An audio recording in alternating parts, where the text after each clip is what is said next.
চাকরিতে comfort zone খুব বাজে জিনিস। আপনি যদি একবার এই জোনে আটকাও যান, আর বের হতে পারবেন না, বা বের হতে খুব কষ্ট হবে।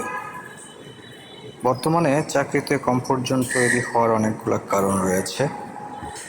তার মধ্যে কিছু কারণ হচ্ছে আপনি যে অর্গানাইজেশনে চাকরি করেন তার সুন্দর একটা কর্মপরিবেশ, আপনি যাদের সাথে কাজ করেন অর্থাৎ আপনার কলিগ, তাদের সাথে আপনার একটা খুব ভালো নিবিড় সম্পর্ক। ম্যানেজমেন্ট আপনাকে যে সমস্ত দিক নির্দেশনা দেয় সেগুলো আপনি সহজে বুঝে উঠতে পারেন, এবং এক্ষেত্রে আপনার কাজের যে পরিবেশ সেটা কিন্তু আপনি আপনার মতো করে খুব ইজিলি বুঝতে পারেন।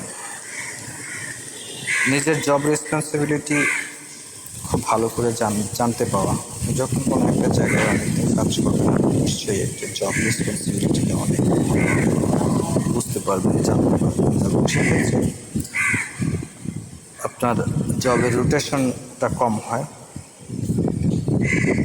দীর্ঘদিন চাকরি নতুন কাজে যাওয়া মাত্র অনেক ছুটি পাওয়া যায়, মানে হচ্ছে আপনার সুপারভাইজার আপনার কাজের প্রতি অনেক সন্তুষ্ট, এবং সেক্ষেত্রে আপনাকে যে কোনো মুহূর্তে ছুটি দিতে পারে।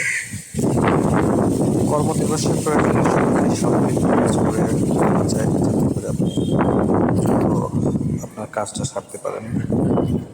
বর্তমানে চাকরিতে কিছু বছর পার করলে যে মুহূর্তে নিত্যদিনের কাজ আপনার আয়ত্তে চলে আসবে, ঠিক সেই মুহূর্ত থেকে আপনি আপনার চাকরিতে কমফোর্ট জোনের ফাঁদে আটকা পড়তে থাকবেন। এটা একটা ভিসিয়াস সার্কেল, যা আপনার কেরিয়ারের গ্রোথকে আটকাতে পারে। কমফোর্ট জোনের ফাঁদে পড়ে আপনি তখন চাকরি পরিবর্তন করার আগে অনেক কিছু ভাববেন। ভালোই তো চলছে বর্তমানে, থাক না, কী দরকার নতুন অপরিচিত পরিবেশে যাওয়ার, নতুন আবার শুরু করার, নতুন চ্যালেঞ্জ নেওয়ার।